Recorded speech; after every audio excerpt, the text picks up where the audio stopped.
कि जो Bloomberg billionaire index है, it was very shocking to see कि जो चाइनीज हैं वो बहुत पीछे रह गए हैं as compared to the Indian billionaires. कि जो मुकेश अंबानी हैं इंडिया के, जो कि ऑयल टेलीकॉम के किंग समझे जाते हैं इंडिया के, वो जो है वो एशिया के सबसे अमीर आदमी हैं। सो जो ग्लोबल इमेज है इंडिया का इन टर्म्स के, वो क्योंकि इन्वेस्टमेंट्स कर रहे हैं, वो जो ग्लोबल बिजनेस कम्युनिटी है उनके साथ इंगेज हैं, तो उनको बहुत ज्यादा वेल रिसीव किया जाता है। रिलायंस एक कंपनी की रेटिंग अगर एक 22 करोड़ के मुल्क से ज्यादा है तो it's a shame for us.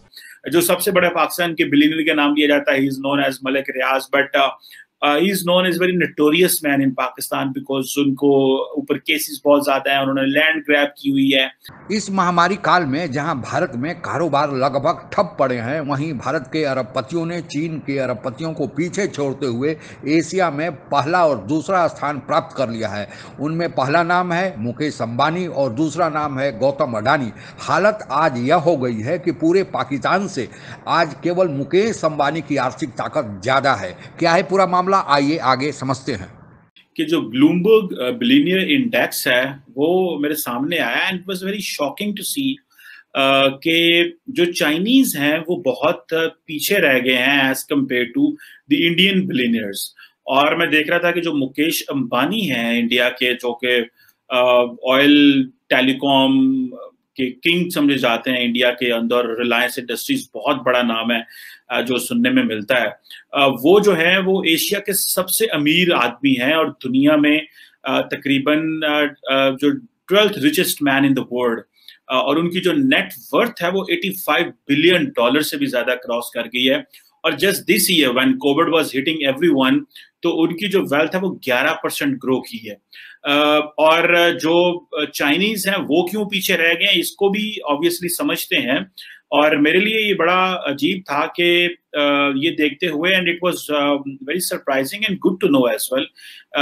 जैसे कि फॉर एग्जांपल ये कहा जा रहा है कि जो चीनी बिजनेसमैन हैं वो पीछे क्यों रह गए हैं, उसकी वजह यह है कि चीनियों के अगेंस्ट क्रैकडाउन किया है चाइनीज गवर्नमेंट ने। और वो जो ट्रस्ट इश्यूज हैं और वो जो बड़े टेक लीडर्स हैं जैसे कि अली बाबा है, और उनके जो लीडर उनके जो हेड थे अली बाबा के, जैक मा, अभी रिसेंटली उन्होंने पाकिस्तान में भी एक ई कॉमर्स कंपनी दराज के नाम से खरीदी है।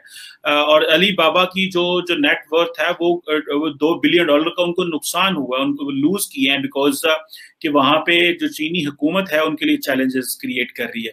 इसी तरह इंडिया के एक और बिलियनियर हैं जिनका नाम है गौतम अडानी। वो उनकी जो बेसिक इन्वेस्टमेंट्स हैं वो इंफ्रास्ट्रक्चर में है, और मैं भी थोड़ी देर पहले ब्लूमबर्ग में भी उनको देख रहा था कि वो जो सप्लाई चेन है उसके ऊपर वो उनका दिल है कि हम सप्लाई चेन पे कंट्रोल करें, जो भी इंडिया के अंदर चीजें आती हैं जाती हैं उसको उस चीज को कंट्रोल करें। इसी तरह उनके जो मुंबई इंटरनेशनल एयरपोर्ट है वो उसके भी 74% स्टेक्स हैं। और जिसे ये कह लें कि रिन्यूएबल्स में बहुत बड़ी अदानी ग्रुप जो है वो इन्वेस्टमेंट कर रहा है।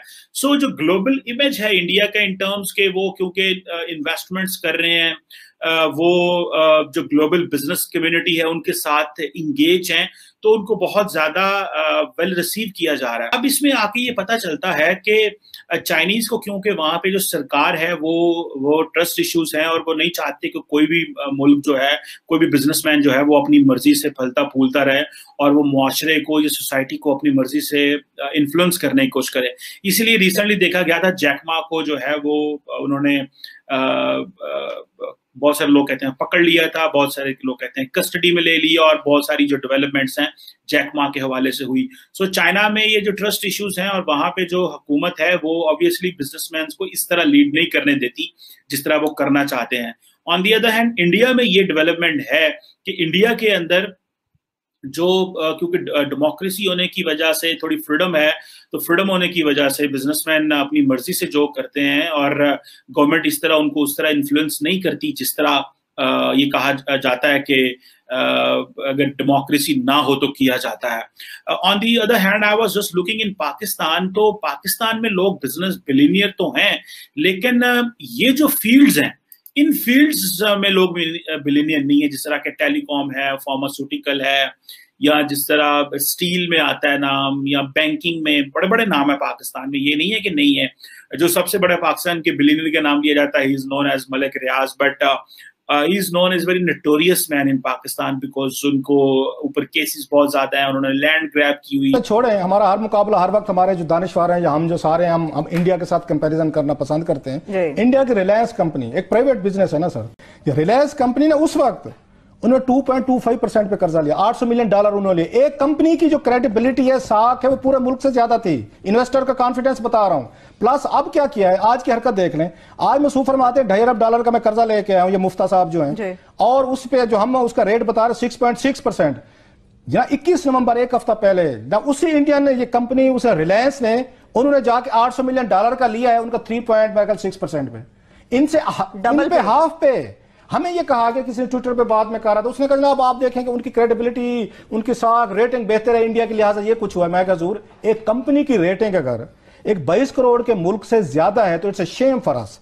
ये हमारे जो पॉलिसी मेकर्स हैं, हमारे जमहूरियत पसंद है, हमारे सियासतदान हों, हमारी सिविल मिलिट्री ब्यूरोक्रेसी हो, या हम लोग हों, it's a shame for us कि एक दुनिया के किसी एक मुल्क की जो उनकी कंपनी है या उसकी रेटिंग, उसकी साख पूरे पाकिस्तान से ज्यादा है, कि उनको लोन मिलता है जनाब 3.6% पे, और हम आज के दिन, एक हफ्ता पहले उन्होंने लिया, और हम $2.5 अरब ले लें, ज्यादा ले रहे हैं, और हमें मिल रहा है 6.6 पे। और वो जो अपने मुफ्ता साहब है, वो बकायदा वो ट्वीट करके हमारा मुंह चढ़ा रहे हैं कि जनाब के $35 अरब पहले $60 आपको लेके दे के गया है, अब मेरी बारी लग गया आमिर साहब। सो इन्होंने तो एक मजाक बना लिया है कि पाकिस्तान $40 अरब कर्जा ले चुका है। लेकिन अगर हमें वाकई ही अपनी इकोनॉमी को डाइवर्सिफाई करना है, तो जो इन्वेस्टमेंट्स हैं, जो लोगों को जो पैसा लगना चाहिए वो, या बिजनेसमैन को लगाना चाहिए, वो तो मैन्युफैक्चरिंग में होना चाहिए। जिस तरह के जिस तरह रिलायंस इंडस्ट्रीज है, वो बिजली भी देती है, वो बहुत कुछ चीजें जो है वो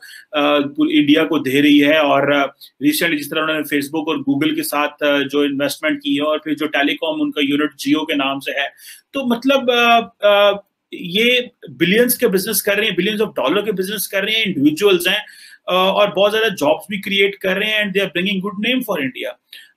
हमें यहाँ पे जो चीजें करनी चाहिए, जो मुझे लगता है पाकिस्तान के अंदर, एक तो इंडस्ट्री होनी चाहिए, इंडस्ट्रियल प्रोडक्शन होनी चाहिए। पाकिस्तान में रिसेंटली हमें देखा है कि हमें हर चीज जो है वो बैंकों को या इंटरनेशनल फाइनेंशियल इंस्टीट्यूशंस को गिरवी रखवानी पड़ती हैं।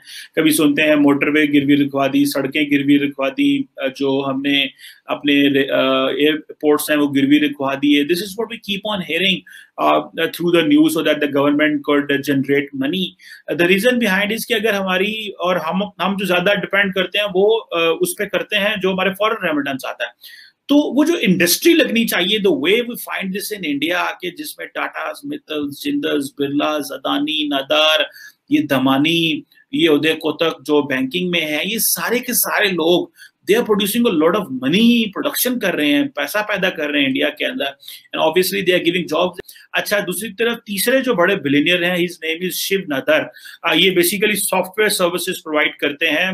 वैसे तो मुकेश अंबानी ने भी रिसेंटली गूगल और फेसबुक के साथ कुछ कॉन्ट्रैक्ट्स किए हैं। ये जो शिव नादर हैं, इनकी जो नेट वर्थ है दैट इज अराउंड $24 बिलियन से ज्यादा है, और जो बड़ी HCL टेक्नोलॉजीज और इस तरह की जो कंपनियां हैं उसके ये ओनर हैं। फिर एक और है दमानी साहब, जिनकी जो नेट वर्थ है वो $17 बिलियन है, और ये भी इन्वेस्टमेंट्स सुपरमार्केट्स में ऑपरेट करते हैं, और डी मार्ट स्टोर्स वगैरह इनके हैं, तो बहुत बड़ा नाम है। इसी तरह उदय कोटक मैं देख रहा था, he is one man who is in banking sector in India, और इनको कहा जाता है कि he is the richest banker, जिन्होंने बैंक जो है वो कोटक महिंद्रा बैंक का नाम आता है, और जिसको इन्होंने ओन करते हैं, और प्राइवेट सेक्टर में बहुत इंपॉर्टेंट प्लेयर है। इसी तरह लक्ष्मी मित्तल जो है वो स्टील में बहुत बड़ा नाम है, मोर देन $15 बिलियन तक का इनका बिजनेस है। इनकी जो नेट वर्थ है $15 बिलियन। वैसे तो इनकी जो और भी बहुत जगहों पे इन्वेस्टमेंट्स हैं, लेकिन स्टील में इनका बड़ा नाम आता है। इसी तरह कुमार बिरला जो है, this is what the Forbes magazine tell, और कुमार बिरला जो है is more than $13 billion worth. इसी तरह साइरस पूनावाला है, अगेन वैक्सीन की जब आती है, ये जब कोविड-19 आया तो सबसे ज्यादा जो ये पूनावाला साहब का भी नाम आया, I think is the same Poonawalla, और वैक्सीन पे इनका बड़ा नाम है, but that Poonawalla is a different may be, या इसको जो सीरम ग्रुप के हेड थे पूनावाला, उसके ये सीईओ हैं और बड़ा नाम है। इस तरह Dilip Sanghvi more than $11 billion की, फिर अगेन फार्मास्यूटिकल। और यही वजह है कि इंडिया को ये कहा जाता है कि इंडिया इज अ ग्लोबल जो वैक्सीन की वो हब है, या ग्लोबल फार्मेसी कहा जाता है, बिकॉज इनको वैक्सीन वहां पे, बल्कि पाकिस्तान में बहुत ज्यादा वैक्सीन जो आती हैं, कहा जाता है कि 60% ज्यादा जो वैक्सीन हैं वो इंडिया से आती हैं। इस तरह सुनील मित्तल एंड फैमिली है टेलीकॉम सेक्टर में, मोर देन $11 बिलियन का इनके बिजनेसेस हैं। ओवरऑल देखा जाए तो 100 से ज्यादा लोग हैं इंडिया के अंदर, वो बिजनेस में हैं, सॉरी बिजनेस में कह रहा हूँ, 100 ज्यादा जो लोग हैं वो बिलियनियर हैं। अच्छा, प्रत्येक वर्ष बुलमॉर्ग नामक एक प्रतिष्ठित अखबार विश्व के अरबपतियों की सूची प्रकाशित करता है। 21 मई 2021 को प्रकाशित सूची के अनुसार पूरे एशिया में $76 बिलियन के संपत्ति के साथ मुकेश अंबानी का रिलायंस ग्रुप पहले स्थान पर है, और गौतम अडानी का अडानी ग्रुप $67 बिलियन के संपत्ति के साथ दूसरे स्थान पर है। आपको बताते चलें कि इस साल के फरवरी तक चीन के अरबपति मिस्टर जोंग सैमसन पहले स्थान पर थे, परंतु अब चीन के अरबपति को भारत के मुकेश अंबानी और गौतम अडानी दोनों ने पीछे छोड़ दिया है। आपको यह भी बताते चलें कि किस व्यक्ति के पास कितनी संपत्ति है और उसके कंपनी के पास कितनी संपत्ति है, इसका निर्धारण अन्य बातों के अलावे मुख्यतः उस व्यक्ति के कंपनी या उस व्यक्ति के पास शेयर का कितना मूल्य है, इसके आधार पर तय किया जाता है। इसके रैंकिंग के अनुसार मुकेश अंबानी विश्व में 13वें स्थान पर और गौतम अडानी 14वें स्थान पर हैं, यानी एशिया में पहले और दूसरे और विश्व में 13वें और 14वें स्थान पर है। जहां तक चीन का सवाल है, जोंग सैमसन जिनको अभी मुकेश अंबानी ने पछाड़ा है, अभी भी चीन में $58.8 बिलियन के संपत्ति के साथ सबसे धनी व्यक्ति हैं। अगर पूरी दुनिया का जायजा लिया जाए तो फ्रांस के बर्नार्ड अर्नोल्ट 186.3 बिलियन के साथ, यानी मुकेश अंबानी के 2.5 गुना संपत्ति ज़्यादा इनके पास है, यह विश्व में पहले स्थान पर है। हालांकि जो दूसरे स्थान पर अमेरिका के जेफ बेजोस है, इनकी संपत्ति मात्र $0.3 बिलियन ही उनसे कम है, जो पहले स्थान पर फ्रांस के बेर्नार्ड अर्नोल्ट है, यानी इनकी संपत्ति $186.00 बिलियन है। जहां तक दूसरे स्थान पर 0.3 स्थान पर ही $0.3 बिलियन के कारण ही पिछड़ गए हैं। लेकिन कहा जा रहा है कि इनकी कंपनियों का, जो फ्रांस के जेफ बेजोस है, प्रगति की रफ्तार इतनी तेज है कि आने वाले चंद महीनों में ही वे फ्रांस के बेर्नार्ड अर्नोल्ट को पीछे छोड़ देंगे। चलते पाकिस्तान की भी चर्चा हो जाए। पाकिस्तान के शाहिद खान 8.5 बिलियन, यानी इनकी जो संपत्ति है वह मुकेश अंबानी से 9 गुना कम है, यानी इनके पास जो भी संपत्ति है उससे मुकेश अंबानी 9 गुना बड़े हैं। ये पाकिस्तान के सबसे धनी व्यक्ति माने जाते हैं। भारत के उद्योगपतियों के साथ एक अच्छी बात यह है कि इनका अधिकांशतः व्यापार कारोबार भारत के भीतर ही फैला हुआ है, बाहर बहुत कम है। जबकि विदेश में जो भी व्यापारी हैं, चाहे चीन के हो या अमेरिका को हो या पाकिस्तान के हो, इनका कारोबार बहुत देशों में फैला हुआ है। आज के लिए बस इतना ही। आप अगर हमसे जुड़ा रहना चाहते हैं तो कृपया मेरे चैनल को सब्सक्राइब करें तथा बेल आइकन भी दबा दें, ताकि नई वीडियो की जानकारी तुरंत आप तक पहुंच जाए। धन्यवाद। जय हिंद।